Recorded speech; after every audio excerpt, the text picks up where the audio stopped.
мен силерге Русбүбү Итибакунова деген жазуучу, балдар жазуучусу эжебиздин Бата деген чыгармасын окуп берем. Бул сүрөттөн эмнени көрүп турасыңар? Бата деген түшүнөсүңөрбү? Бата менен эл көгөрөт, жаңгыр менен жер көгөрөт дейт.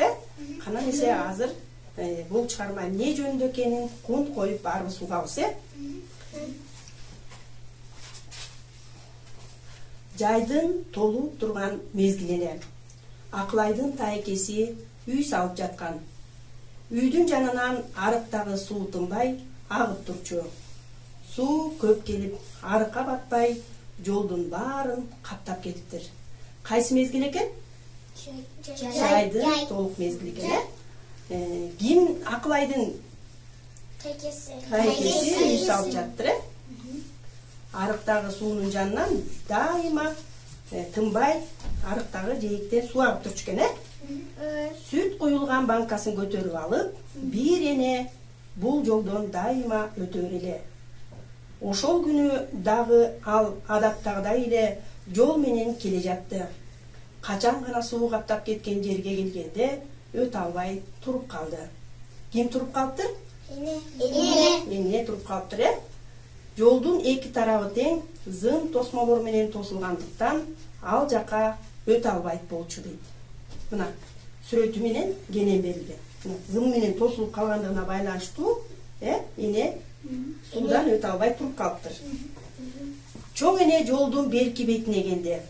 Кайра наркы бетине барды. Суу бир топ эле каптагандыктан кургак жер таппай жатты. Ал кандай болгондо дагы өтө алмак эмес. Ошол маалда Акылай үйдүн жанында топ ойноп жаткан.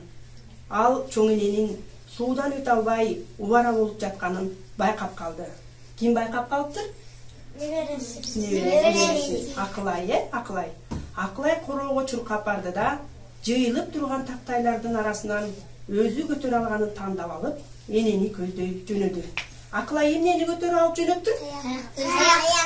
Жок, тактайды, тактайды көтөрүп алып жөнөдү. Тактайды жерге төшөгөндө көпүрө сыяктуу болуп калды. Байпактарын чечип, өзү сууну жылаңайлап кечип, энени колунан жетеледи да, тактайдын бети менен жолго чыгарды.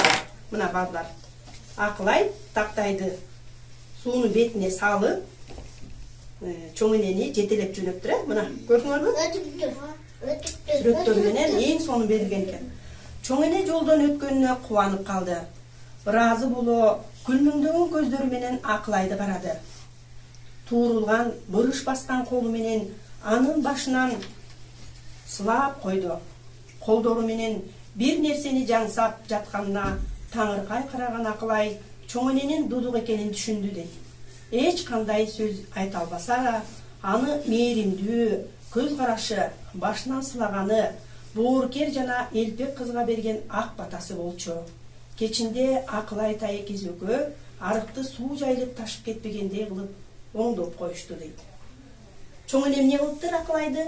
Башынан сылап, мээримдүү көзү менен жымайып карады. Эмне үчүн мээримдүү көзү менен карап койду? Анткени чоң эне эмне кылчу экен? Сүйлөй алчу эмес экен, Ана сүйлөй албагандыктан өзүнүн мээримдүү көз карашы менен эле батасын берип койгон экен. Кана балдар, эмнени түшүндүңөр силер? Чоң адамдарга жардам бериш керек экенин, апага, энеге жардам бериш керек экенин түшүндүңөр, балдар? Суу ташып бериш керек. Суу жүргөндө тактайга коюп, чоң эне өтө албай атканда азаматсыңар. Силер дагы ушундай жакшы балдар болгула, боорукер болгула, чоң карган апаңардан, чоң карган адамдардан, улуу кишилерден бата алганда үйлөнгүлө, элпек болгула, баштыктарын көтөрүшкүлө, жардам бергиле, тоого байт дегенбиз. Ай азаматсыңар.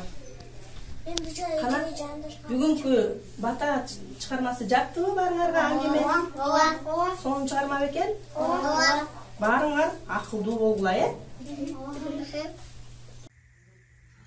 Мына балдар, Эсенкул Ибраевдин «Бийчи көпөлөктөр» аттуу китеби. силерге азыр энелер күнүнө карата апакем дегендерди окуп берем, Кана баарыбыз кол коюлабыз. Апакем, сен жүргөн жер шат экен. Сенин ниетиң таза экен. Мээрим төгүп жылыткан менин күнүм апакем. Суудай тунук тереңсиз, жерде ай көл кененсиз. Мындай ысык мээримди күндүн алган белемсиз. Апам бактым, актаңым, мөмөлөсүн бакшагың, бүркөлбөсүн кабагың, бүркөлбөсүн асманың. Эми кандай эркен? Апакем деген эркен. Карачы, бүркөлбөсүн кабагың, бүркөлбөсүн асманың дейт. Апакебиздин жүргөн жери шат экен, Бага түшүнүңөрбү? Апакебиздин жүргөн жери шат экен.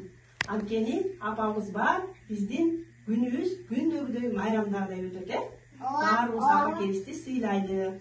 Апакебиздин майрамы кут болсун. Кана баарыбыз апа майрамыңыз менен деп айтабыз, Кана? Апа майрамыңыз менен. Азаматсыңар.